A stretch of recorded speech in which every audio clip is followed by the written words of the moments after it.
es un proceso psicosocial que proporciona permanencia cultural y social a los individuos. Por medio de la socialización, los individuos adquieren o desarrollan habilidades como capacidades, creencias, conocimientos y valores. El primer grupo en el que llega a formar parte el individuo es la familia.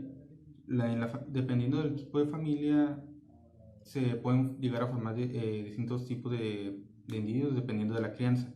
Por ejemplo, a una familia en la que se haya creado un individuo, en una familia que tenga un estilo de crianza autoritario, se puede desarrollar un individuo con poca independencia y responsabilidad social, ya que están acostumbrados a que siempre tengan que obedecer a una autoridad y no guiarse por sí mismos. No sé. Así que, como mencionaba mi compañero, en el estilo autoritario la mayoría de las personas de cierta manera se acostumbran a ese estilo de crianza por parte de los padres, entonces dejan de cierta manera de tener como un poco de independencia y empiezan a depender un poco más acerca de las personas y, como mencionó mi compañero, de las autoridades. Y esto yo creo que es algo que realmente lo vemos en muchas familias, en muchos casos, y aún siendo adultos seguimos viendo que continúan con ese tipo de estilo porque desde pequeños se les crió de esa manera. Entonces, en ese estilo de crianza lo recomendable es modificarlo un poco para poder llegar a ser en el futuro estar en la sociedad de una forma que pueda beneficiar a todos y sin tener que estar dependiendo siempre como de una autoridad o de algo así. Y los demás estilos de crianza los vamos a seguir viendo ahorita. Por otra parte, tenemos dos tipos de estilos de crianza que se les considera negativas porque los individuos que se crean con este tipo de estilo de crianza se caracterizan en que no tienen una responsabilidad social e independencia social muy adecuada. Por ejemplo, tenemos el estilo de crianza permisivo que se caracteriza en que los padres no establecen unos límites claros a los niños. Es decir, los niños no tienen se les permite realizar cualquier tipo de acción y no se les castiga o se les educa de la manera adecuada para que sigan ciertas reglas o no siguen de una manera adecuada las reglas o no se establecen esas reglas ya de plano.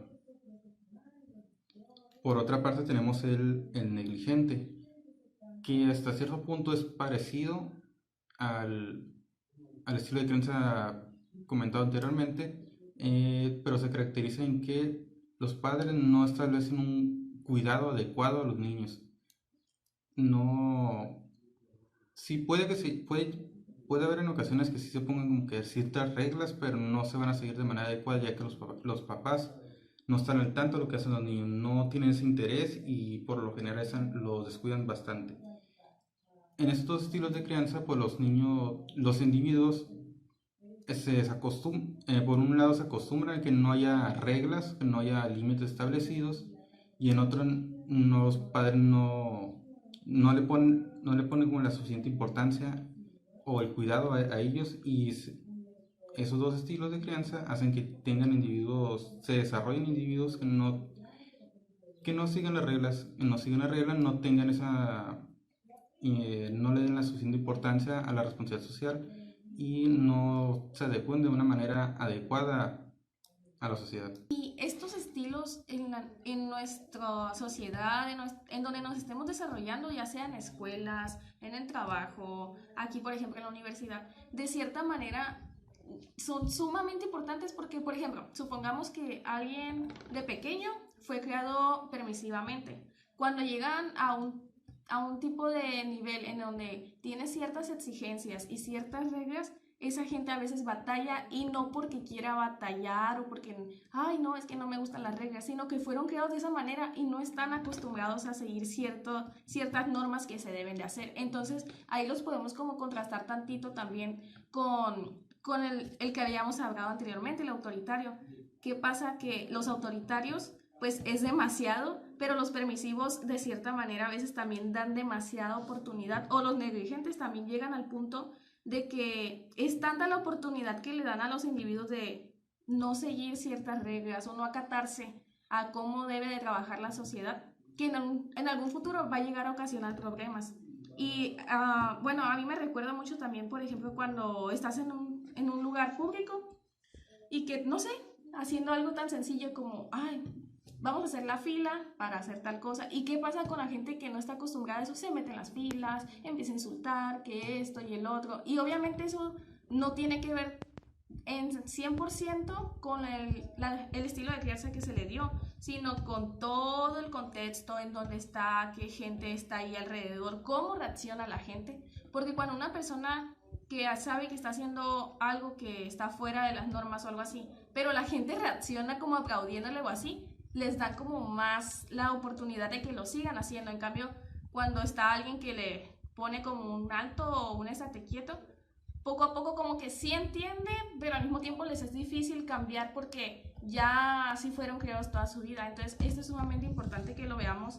Pues ahora sí que es algo tan básico que vemos a veces desde la secundaria, pero pues en la universidad yo creo que todavía se sigue repitiendo y seguimos viendo ciertas personas con ciertas conductas que obviamente dependen de muchos factores, pero es también sumamente importante cómo fuiste criado en tu casa y qué pasó, qué estilo de crianza tuviste. Y entonces aquí ya vamos a entrar a otro estilo de crianza que hasta ahorita, hasta el momento, es como el más recomendado. Por otra parte, tenemos el estilo de crianza autoritativo, en el que los padres tienen un estilo de crianza más, por decirlo de una manera, más justo hacia los hijos. Aquí los padres tienen una buena comunicación, establecen castigos y reglas y límites, como ya he mencionado antes, justos, y promueven lo que es la igualdad y la responsabilidad social. Este tipo de individuos tienden a tener suelen preocuparse más sobre lo que ocurre en su sociedad, y suelen tener una mayor participación ante las problemáticas. Se interesan sobre lo que ocurre, se interesan en qué pueden ayudar, en qué pueden de una manera contribuir a la sociedad para que hayan un beneficio para todos, y suelen tener una mayor empatía en cuanto a las problemáticas. Bueno, y además de esto de la familia, este es como el principio en el cual como que la sociedad se va desarrollando y se va ajustando y, y comienza a empezar el proceso de socialización tal cual. Pero dentro de esto también se encuentra la socialización política, la cual tiene distintos fines que se llevan a cabo o se llegan a ellos a través de tres factores que son las conductas aceptadas, o sea, qué es lo que la sociedad sí acepta y qué no. Las normas, las cuales son muy parecidas pero son más estrictas, están ya establecidas previamente. Y también los valores que a la persona se le dieron en su casa, en su hogar, en donde se haya criado, en la escuela, en todos los aspectos. Además de eso, sus fines, esos eran como lo que hacen las personas para adaptarse o para llegar a la socialización política, pero tiene también tres fines, los cuales son, el primero es como fomentar o propiciar que la participación social se haga de una mejor manera, más adecuada y se incremente, porque de cierta manera no hay tanta participación a veces de parte de la comunidad, entonces busca eso y también al mismo tiempo ir creando conciencia en las personas, en las sociedades, en las culturas, acerca de distintos temas que tengan que ver con política.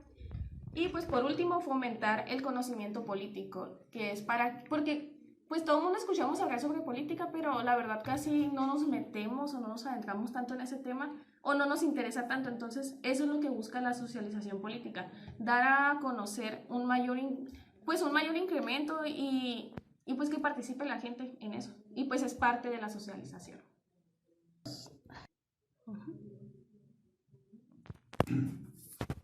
Ya. Por otra parte, tenemos el tema de la actitud. La actitud es como un sentimiento evaluativo sobre algún objeto, una persona o una situación, una problemática, ya sea puede ser como un tipo de sentimiento que puede ser tanto positivo como negativo. Dependiendo del autor, la actitud puede ser unidimensional, como ya se lo había mencionado anteriormente, que es de tipo evaluativo de un sentimiento, de un gusto se podría decir. Luego, por otra parte tenemos el multidimensional, que se divide principalmente en dos. La primera sería la afectiva, que como ya había mencionado es un sentimiento o gusto, ya sea positivo o negativo sobre algo. Y por otra parte está la cognitiva, que en este ya se basa en lo que serían las opiniones o creencias sobre algo. Ya es algo más razonado, algo más estructurado, a diferencia de la afectiva, que sería algo como que un sentimiento o un gusto, simplemente una preferencia. Y, por ejemplo, para llegar al cambio de actitudes, que también está mencionado dentro de la lectura, menciona que se tienen que tener como ciertos procesos o se deben de seguir ciertas cosas. Y menciona en primera que una persona debe ser persuasiva, o sea, pues debe de tal cual poder dejarse persuadir de cierta manera por los demás. Y para poder llegar a eso, para que una persona pueda ser persuadida, se necesita que la otra persona sea alguien que tenga como mucha confianza, y pueda comunicarlo de forma muy abierta y pues persuadir a la otra persona. Y en eso también tiene mucho que ver también que sea algo creíble, o sea, no puedes simplemente tener una muy buena comunicación así y ya poder hacer como cambiar a la otra persona, sino que tienes que saber cómo comunicarte. Y mencionaba también que incluso es muy importante también el cómo te miras, o sea, tu atractivo, o si no te ves como tan bien, a veces es más difícil poder persuadir de forma correcta a alguien. Y también mencionaba un autor acerca de que había ciertos factores que pueden hacer que se tenga como más susceptibilidad. Y eran 5. Era el autoestima, el autoritarismo, el cual pues nos recuerda también a el tema que ya vimos anteriormente, que era socialización, porque decía que las personas que son como autoritarias, sí, de cierta manera son susceptibles a ser influenciadas por otras personas, y más si la otra persona tiene cierto prestigio. El tercero era aislamiento social, el cual hablaba acerca de que era mayor dependencia a que quisieras la aprobación de los demás. El cuarto era que las personas que tienen como ciertas fantasías son fáciles de persuadir porque pues ellos tienen ciertas expectativas o fantasías acerca de ciertas cosas. Y el último era el tipo de orientación vital, el cual hablaba acerca de cómo te adaptas y cómo eres como conformista, ¿sí? Cómo era la conformidad. Y el último era el de tipo de orientación vital, el cual más que nada era acerca de la independencia y el poner objetivos y ciertas como conductas que sean personales, si era más de la persona. Uno de los que vamos a abarcar también es el tema de las creencias. Uno de las lecturas mencionaba la teoría de la atribución, que se divide principalmente en dos tipos, la atribución disposicional y la distribución situacional. La disposicional se caracteriza más en que enfocarse más en lo interno de la persona, es decir, las características y rasgos que tiene la misma persona y de cómo puede comportarse en el ambiente. La situacional es lo contrario, es la influencia que tiene el ambiente en el individuo. Por ejemplo, hay cierta tendencia a explicar el comportamiento de una persona por medio de lo que le ha ocurrido en el ambiente. Por ejemplo, si a una persona le rayaron el carro y vemos que la persona se ha estado comportando de manera como enojada o frustrada, de cierta manera podemos atribuirle que se está comportando de esa manera porque le rayaron el carro. Y también otro de los temas que mencionaba era la autoconciencia, que eso era más como en las creencias, y ese término tenía mucho que ver en cómo nosotros mismos podemos llegar a ser un poco más sensibles ante lo que nos está pasando alrededor. Eso yo creo que nos pasa literal diario en cada actividad que tenemos, porque cuando vamos a realizar algo, como que nuestra conciencia nos dice que, pero ¿y si lo hacemos así? Vamos a poder hacer esto y así. Y entonces se va como que poco a poco desarrollando una autoconciencia donde nos hacemos un poco más sensibles a lo que nosotros creemos y queremos hacer. Y también algo que se mencionaba que daba como más relevancia era acerca de la perseverancia, sí, la perseverancia de las creencias. ¿Qué pasa ahí? Cuando una persona, por ejemplo yo, tengo ciertas creencias aunque alguien me esté dando como argumentos o algo que sea como lo contrario a mis creencias, yo voy a tener cierta perseverancia y va a ser difícil para mí soltar mis creencias y no, tienes razón, y agarrar lo que esa persona me dijo. O sea, puede que sí lo escuche y todo, pero como yo voy a tener perseverancia en mis creencias, voy a estar como siguiendo, tratando de seguir buscando el por qué esas creencias yo las tengo y qué es lo que me hizo llegar a que sean mis creencias. O sea, entonces eso se puede ver en varios temas, en la religión, en la política, en todos esos aspectos. Pero yo creo que lo más esencial es eso de que tienes algo, escuchas lo que los demás te dicen y aunque sea algo que tú digas, uy, sí es cierto, al mismo tiempo tus creencias siguen ahí y va a ser muy difícil que tú las dejes así de fácil, porque si no ya no serían tal cual creencias. Así que yo creo que la perseverancia en las creencias también la podemos ver como día a día y en todos los ámbitos en los que practicamos, conversamos, en clases y todos esos aspectos. Y creo que ya sería todo, resumiendo y relacionando los temas que teníamos que hacer.